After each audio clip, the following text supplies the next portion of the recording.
A man was strapped to a gurney, moments from death, when something happened that had never been allowed before.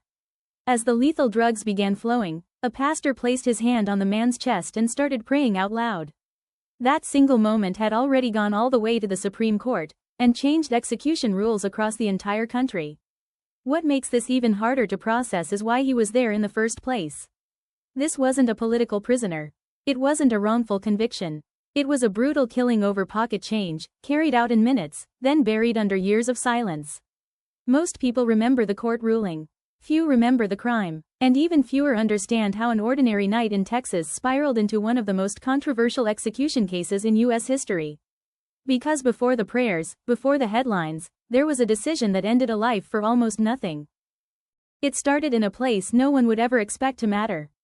A small convenience store in Texas, late in the evening, quiet enough that nothing felt off. Just another shift, just another routine task. Outside, a worker stepped out to take the trash, thinking about getting back inside and finishing the night. He didn't know he was being watched. He didn't know a car had slowed nearby, or that desperation had already turned into a plan. What followed wasn't chaos or confusion. It was immediate, calculated, and over before anyone could help. And in that moment, an ordinary night crossed a line it could never come back from, because this wasn't just a robbery, it was the beginning of something far darker. The attack didn't stop once it started. There was no struggle that ended things quickly, no hesitation, no moment of second thought. It kept going long after it should have ended. When it was finally over, the imbalance was impossible to ignore. A life taken with relentless force, for barely any money at all. Not enough to change anyone's future. Not even enough to justify being there. The victim was left behind in the exact place he worked every day, while the people responsible moved on as if nothing had happened. No alarms, no witnesses stepping in, just silence and shock. And somehow, the most disturbing part wasn't even the violence itself, it was how easily the killer walked away from it. By the next morning, it was already clear what made this worse. The person responsible was gone. No trail, no explanation, no sign of where he'd gone next. Days passed, then weeks, and the absence became its own kind of wound. While investigators followed dead ends, the victim's family was left waiting, knowing justice existed somewhere, just not here. What few people realized at the time was that this wasn't just hiding. It was a clean escape. A border crossed. A new life stitched together out of silence and distance, beyond easy reach. And for years, that's where the story stayed, frozen in uncertainty, until one moment brought it all crashing back. When he finally resurfaced, there was no dramatic chase. No final stand. Just the sudden end of a long disappearance. After years on the run, it was over in an instant. This time, there was nowhere left to go. The case came together fast.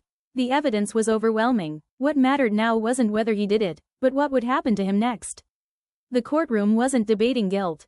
It was deciding how his story would end. In Texas, there were only two options. One meant a cell for life. The other meant a date that would eventually come due. The jury didn't hesitate, and with that decision, the clock officially started ticking, even if no one yet knew how long it would run. Death row has a way of changing people. Years passed in a small cell, and during that time, something unexpected happened.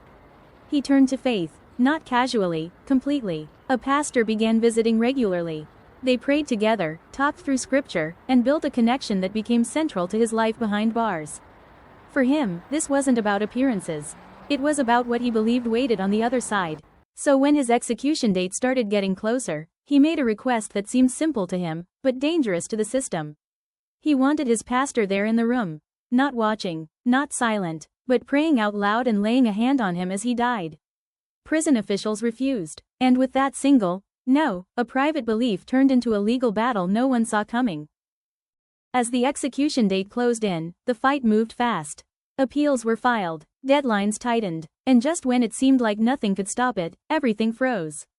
Hours before he was scheduled to die, the Supreme Court stepped in. The execution was halted at the last possible moment, sending shockwaves through the system. This almost never happens. The question wasn't about innocence or guilt. That was settled long ago. This was about something far narrower, and far more unsettling. How much control does the state have over a person's final moments? And once that question reached the highest court in the country, the outcome was going to affect far more than just one man on death row. When the new date was set, there were no more delays. No sudden rulings, no last-minute rescues, This time, everyone knew it was really happening. His final day passed quietly. No chaos, no outbursts, just conversations, prayers, and long stretches of silence meant for reflection. Outside the prison walls, people gathered for different reasons, some demanding it end, others hoping it wouldn't. Inside, witnesses began to arrive. Among them were members of the victim's family, carrying years of waiting into one room. There was nothing left to argue now.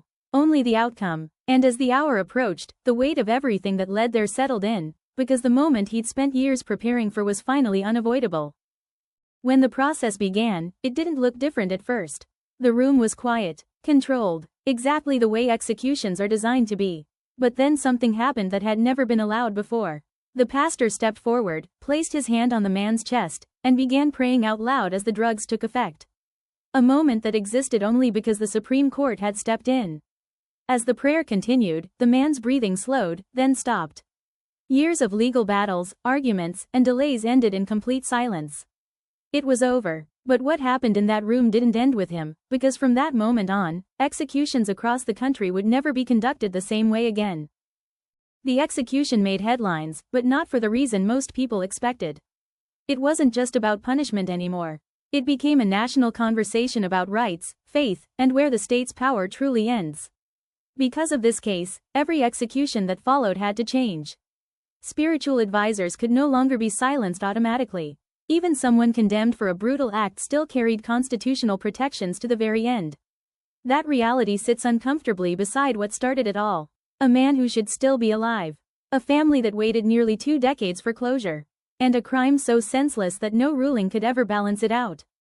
Justice was carried out. The law was reshaped. And yet the question remains. How much meaning can any ending really hold when it began with a life taken for almost nothing?